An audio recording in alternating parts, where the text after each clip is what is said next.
Bismillahirrahmanirrahim. Assalamualaikum dan halo teman-teman.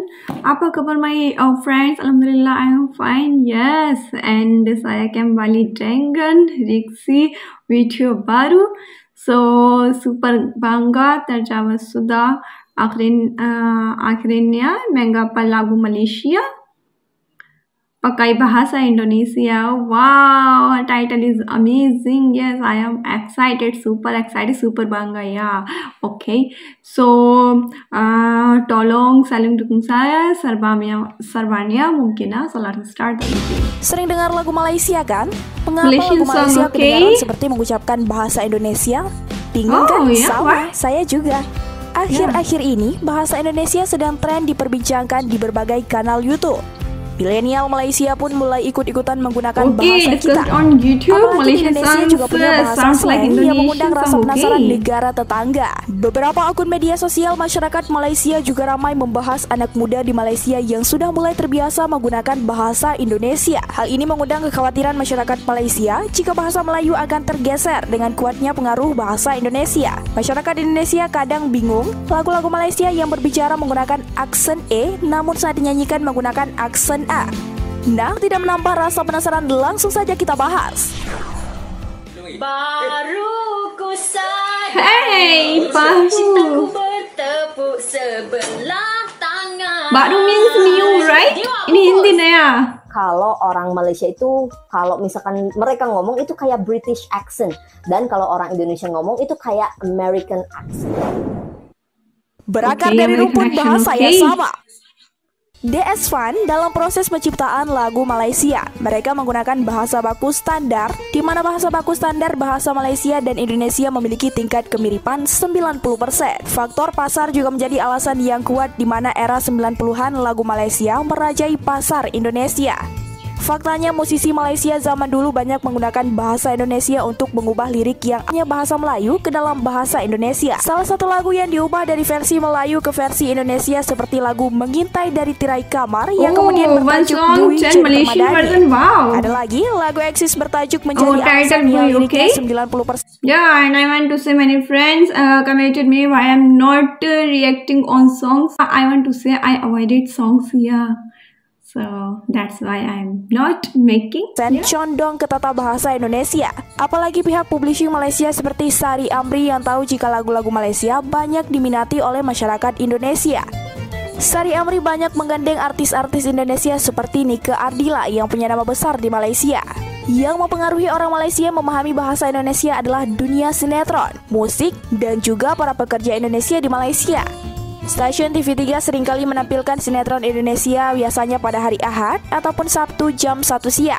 Lagu Indonesia pun tak kalah menariknya di Malaysia. Banyak lagu-lagu Indonesia seperti Peter Pan, Afgan, Rosa, dan lain-lain diputar di kafe-kafe, studio musik, dan anak-anak muda banyak yang nongkrong di situ. Mereka lebih menyukai lagu-lagu Indonesia karena menurut mereka lirik lagu Indonesia mendalam sekali. Lebih kreatif dalam membuat lirik dan melodinya. Tak kalah hebatnya Indonesia di era 90-an pada masa pemerintahan Soeharto, pemirsa televisi Indonesia secara rutin disuguhi titian muhibah, suatu acara hiburan yang menampilkan penyanyi Indonesia dan Malaysia. Pada acara itu, penyiar televisi dari dua negara bisa saling berkomunikasi secara langsung.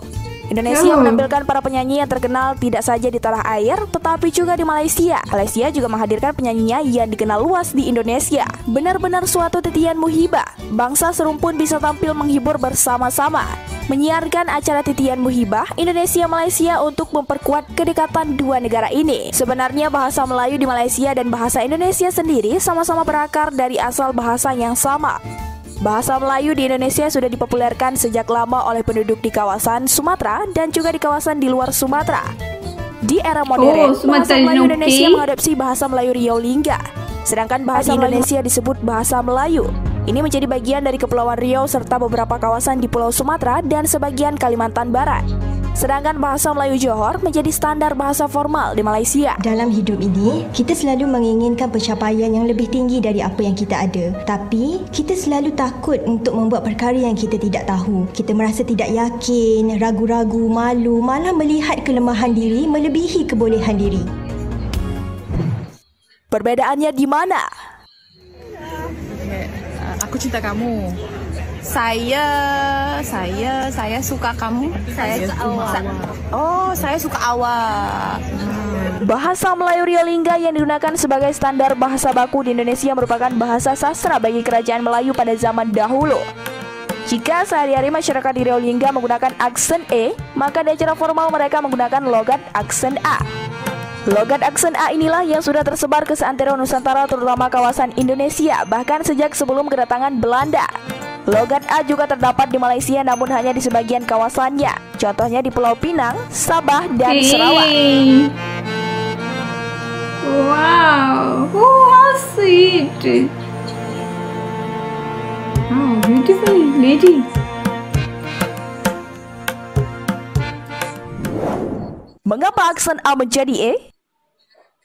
Kita terpaksa berhadapan dengan masa depan yang kita sendiri tak boleh nak jangka. And tak semua yang kita impikan, tak semua yang kita harapkan semua akan terlaksana. Di Malaysia baik itu aksen A, E, dan O semuanya dianggap sebagai bahasa Melayu. Sedangkan di Indonesia aksen E hanyalah bahasa bagi beberapa kawasan di Indonesia. Bahasa Melayu aksen A lazim digunakan masyarakat Malaysia terutama untuk hal-hal yang berkaitan dengan sastra termasuk dalam pembuatan lagu. Sedangkan di Indonesia aksen A adalah aksen pemersatu seluruh daerah di Indonesia atau kita kenal sebagai bahasa Indonesia.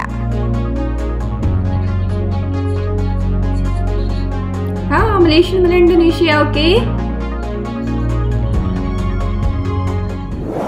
Perbedaan bahasa Melayu Malaysia dan bahasa Indonesia sekarang. Saya suka yang goreng. Nasi means rice. Yes. Oh, saya tak suka nasi uduk. Okay. Bahasa Melayu di Malaysia sudah didominasi oleh bahasa Melayu Johor serta ada mendapat beberapa kata serapan dari bahasa Inggris. Sedangkan bahasa Indonesia adalah bahasa Melayu yang sudah berbaur dengan berbagai macam bahasa dari seluruh kawasan Indonesia. Bahasa Indonesia juga banyak menggunakan kata serapan dari bahasa Belanda yang tidak lazim digunakan di Malaysia. Sedangkan bahasa Melayu di Malaysia era kekinian sudah banyak bercampur bahasa Inggris yang jarang digunakan di Indonesia. Hal inilah yang menyebabkan terjadinya perbedaan yang semakin terasa antara kedua bahasa. Jalan keluar untuk berkomunikasi antara Indonesia dan Malaysia supaya saling mengerti satu sama lain adalah dengan menggunakan bahasa baku. Bahasa formal kedua negara relatif lebih mudah untuk saling dimengerti satu sama lain. Sepertinya kedua pihak perlu sama-sama membahas kembali kekerabatan antara kedua negara serumpun ini melalui bahasa baku sehingga tidak terjadi kesalahpahaman dalam menginterpretasi informasi antara kedua belah pihak.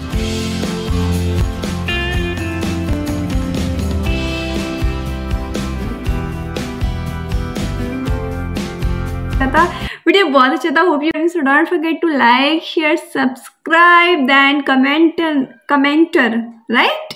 Okay, now inshallah we will meet in next video. Till then, Allah Hafiz, bye, take care, and thanks for watching.